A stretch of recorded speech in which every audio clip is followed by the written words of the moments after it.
supposed to have a question last week, how, and a question this week, when. But because y'all spent some time with your daddies, that's going to be our 2 points for tonight. When, or how, when. So we're going to be wrapping up the series by asking the questions that go with the phrase, how it is fundamental for us to know what it is that we have to actively do in order to actually pick up a cross, actually cutting out excuses. And I believe there's a passage actually kind of leans towards this answer. It doesn't actually say this chick took up her cross and went happily ever after up the hill, but kind of a way that you can see our story through a female in the Bible and how Jesus steps in and doesn't take any mess. He kind of cleans it up. And I firmly believe this is life-changing. When I was looking at this, when Jesus was clicking, it really inspired me. And that's hopefully the plan tonight as we go and accept the challenge to bring 2 people. I'm still working on 2 people. We invited 3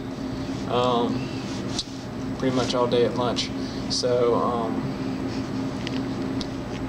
but they're not here. But we tried. And that's what I'm asking. Okay? But if you got your Bibles, turn them on or turn in them to John 8. John 8. I'm just going to start reading verse 1. You might see it with verse 53 there, but verse 1. But Jesus went to the Mount of Olives. Early in the morning he came again to the temple. All the people came to him. He sat down and taught them. The scribes and the Pharisees brought a woman who had been caught in adultery, and placing her in the midst, they said to him, "Teacher, this woman has been caught in the act of adultery. Now the law of Moses commanded us to stone such women. So what do you say?" This they said to test them, that they might have some charge to bring against him. Jesus bent down and wrote with his finger on the ground. Can you imagine that? Like, I can imagine trying to get Justin in trouble. So, like, Justin has slapped Kristen. So, that's my brother and sister. So I grab Justin and I take her to my dad. And I'm like, "Dad, now I know in the past, if I was to slap one of them, they would get in trouble. What do you say?" And he just like starts coloring a picture. Dad, seriously, you're going to color right now? And he just starts. So Jesus has literally done this like Jesus juke, where it's like, what shall we do with this woman? The old law says we should stone her. What do you say? And he goes, yeah, whatever. And starts drawing in the dirt. Little Jesus juke. But he can do that because he's Jesus. And as they continue to ask him, so they keep pestering him, he stood up and said to them, "Let him who is without sin among you be the first to throw a stone at her." And once more he bent down and wrote on the ground. But when they heard it, it went away one by one, beginning with the older ones. And Jesus was left alone with the woman standing before him. Jesus stood to her and said to her, "Woman, where are they? Has no one condemned you?" So he's obviously been caught up in his drawing. That he's not even watching people go around. He's just, oh, where'd everybody go? She said, "No one, Lord." And Jesus said, "Neither do I condemn you. Go. From now on, sin no more." And that's the end of that story. So what are we going to get out of that? Let's answer these 2 questions that are obviously going with the question, do you even live? First one, how? Note, I want to look at the beginning real quick, or in the beginning of this message, at the end of the passage when Jesus and the woman are there alone. Back then, when a woman was caught in adultery, it wasn't a fun thing. She was caught, she was going to die. So this woman obviously had no strength to take up a cross. She was embarrassed because she was taken out, because he noticed at the beginning Jesus is with people teaching them. So there's a crowd. And usually where Jesus showed up, there was a crowd. It wasn't just 8 people. But there was always going to be at least 12. And then there was going to be more. You may have heard he fed 5,000, which actually would have been closer maybe to 12,000 people. So there was always a crowd. So imagine her being tossed into the middle, because Jesus was always in the middle. So imagine her being tossed in the middle and them accusing this woman. She's been caught in adultery. What should we do? Moses says we should stone her. She's embarrassed. Probably been tossed around, maybe beaten a little bit. She's scared because she's on the verge of death. This woman is literally spiritually, emotionally, and physically weak. She's had it.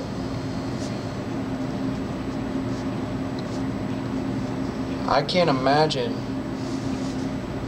being accused of something,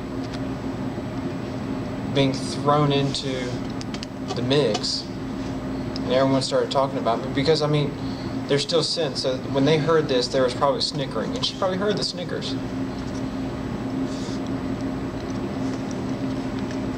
Now, today, we'd probably never do something like that in our hallways. We probably never heard that he or she did this with him or her. Can you believe her? So we just ridicule her. We label her. We label him. We accuse him. We snicker around him. There were very many times in high school when that was happening, and it did feel like I was tossed into the middle of the crowd because everyone was gossiping about me around me.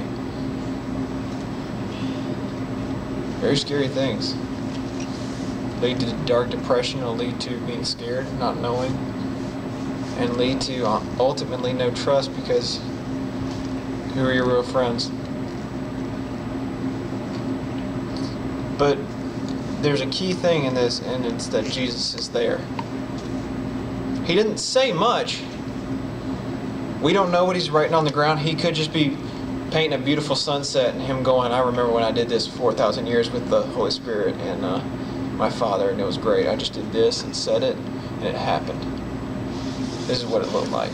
He could have been doing that.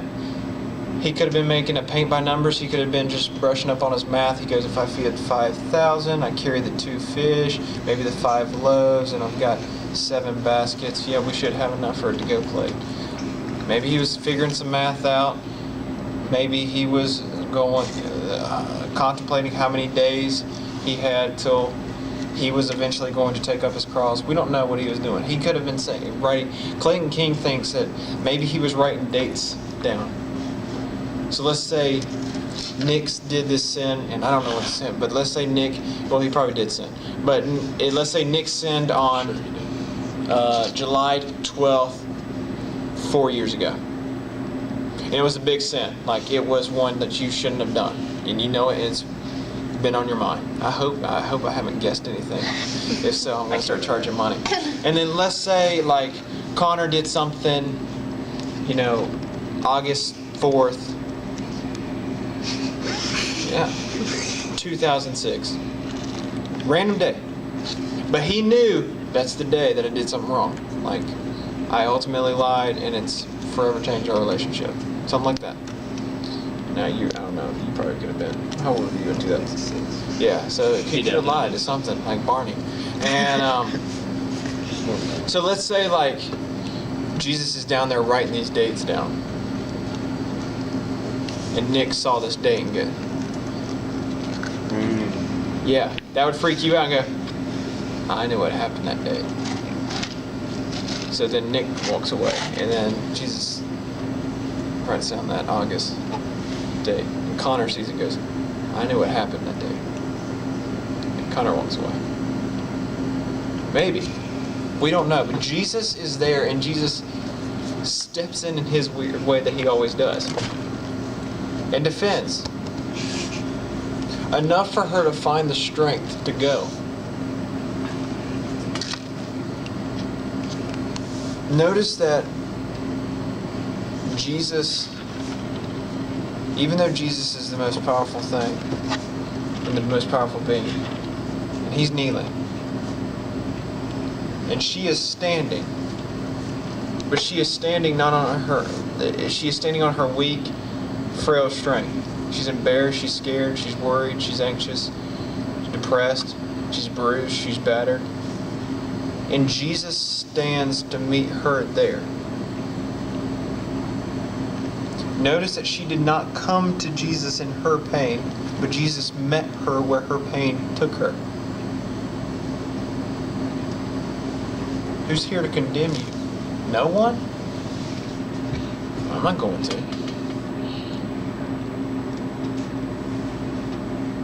The thing is, Jesus came. Jesus stepped in.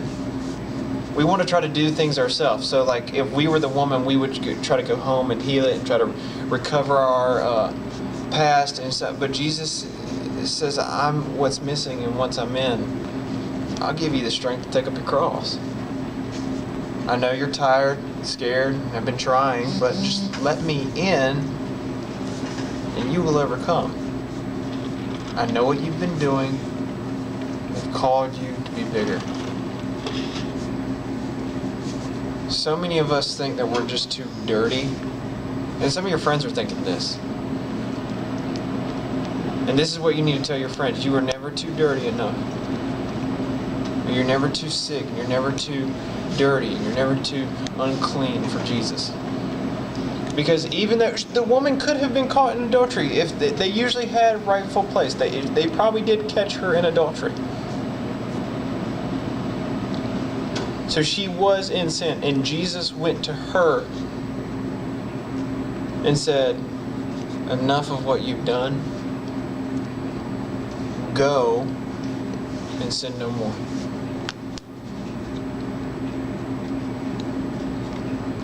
And I know where you're at in life, and I know you're scared, and that's why I met you here.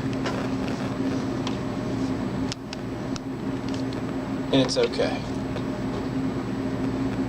There have been several times where I've done something wrong, and maybe my dad would know it, and it would terrify the mess out of me, and my dad would know it, and my dad had the power to snap me in two, still does. And for my dad to go, I know what you've done, it's alright, it happens, just don't do it anymore, and go on.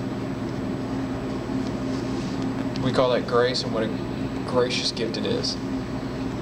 That Jesus in our past, and we've all got a past, and we've all got sin, that Jesus would say, it's okay.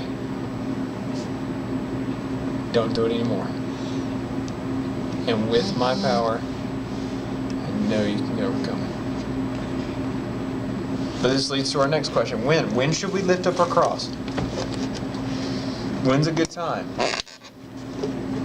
When Jesus comes in, that is when you have the strength to lift up your cross. It isn't an option, but with Jesus in our corner, we cannot fail.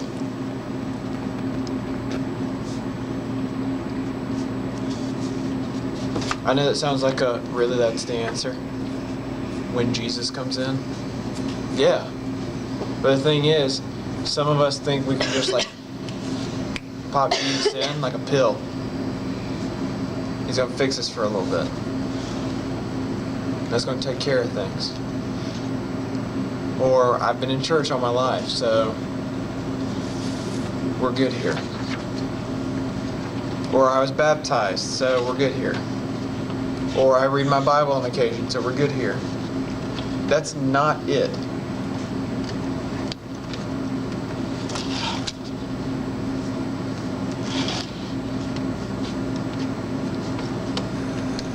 Notice at the end, again, he says, go and sin no more. None. Not go and sin no more, but I know you still got that problem, so it's okay. No, leaning on Jesus takes these things away. You will need Jesus' help to lift up the cross. You will need this help.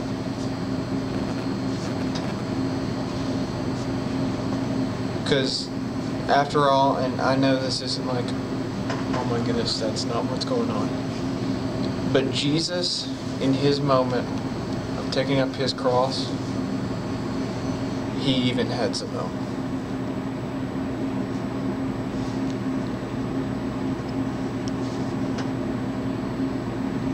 Now, don't let that help be your boyfriend or your girlfriend.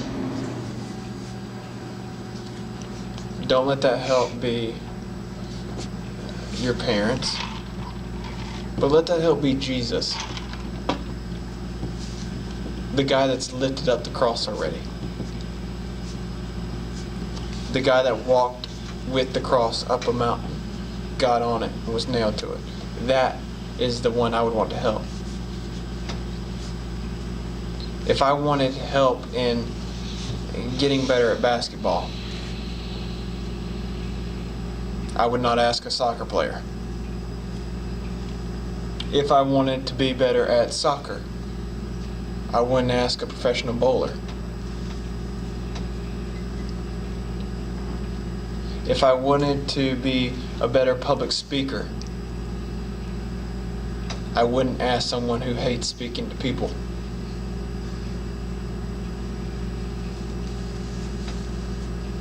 If I want help in knowing how to pick up my cross, I'm going to ask the dude that's taking up his own.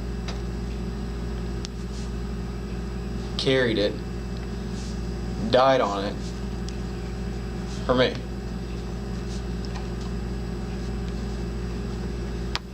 So it's time. But I know several believers who aren't taking up the cross. Still, and they're my own friends. And it's one of the hardest things to convince that they're not getting it. It's not just believing in Jesus, it's a relationship with Jesus.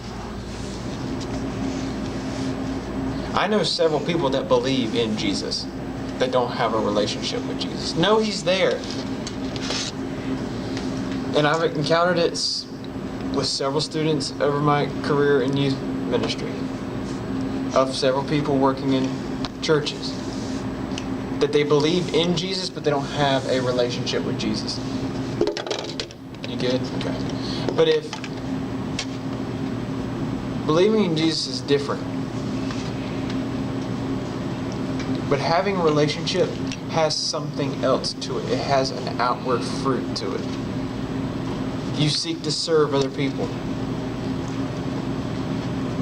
If you have a relationship with Jesus, you want other people to know about your relationship.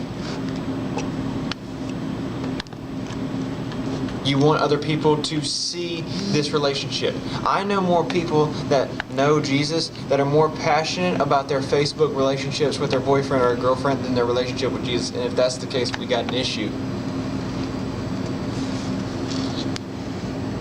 We have an issue. The relationship with Jesus is the one you would want to brag about. The ones your friends will see you having, and it will be different. They will think you're weird because you're going to church on Sunday. Or you're going to the beach with a bunch of church kids, and you know that's not going to be fun because it's just going to be a bunch of one piece and no fun, and we're just going to eat buffets, and then we're going to all hold a rope and walk around Broadway. Like, that's not how it's going to be, but they think this. And I'm not saying like, make it like, this is Jesus and we're cool. Like, forget that. But they will be able to see this in relationships with your parents. I could always tell when I believed in Jesus, but I didn't have a relationship with Jesus, and a dude that had a relationship with Jesus because he talked to his mom. Way different. Way different. He treated girls totally different than I did. And you ask them, these two guys, you ask them, they'll say, oh, it's just what I've been called to do. It's Jesus. And that blew my mind.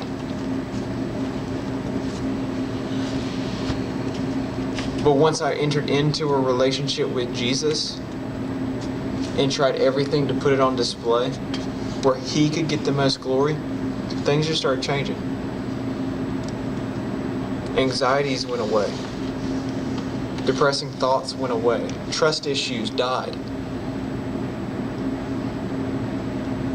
And out came Jesus' love, joy, His peace, His patience, His kindness, His goodness, His faithfulness, His gentleness, and His self-control. When it switched from believing in, having a relationship.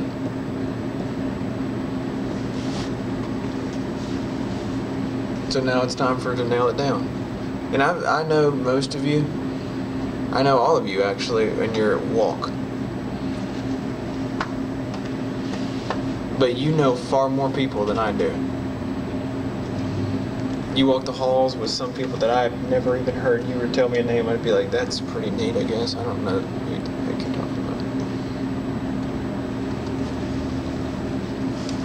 But that's for you to go and do.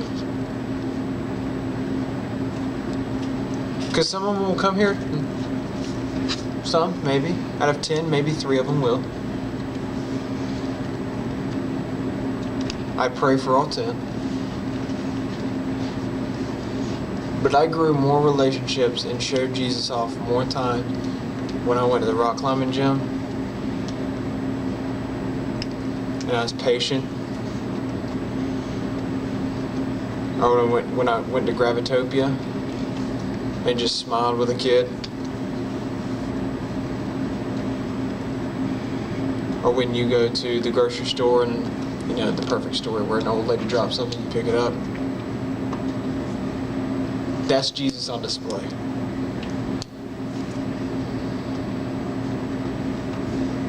It's time for us to step up, stand up, because Jesus is meeting us in our place.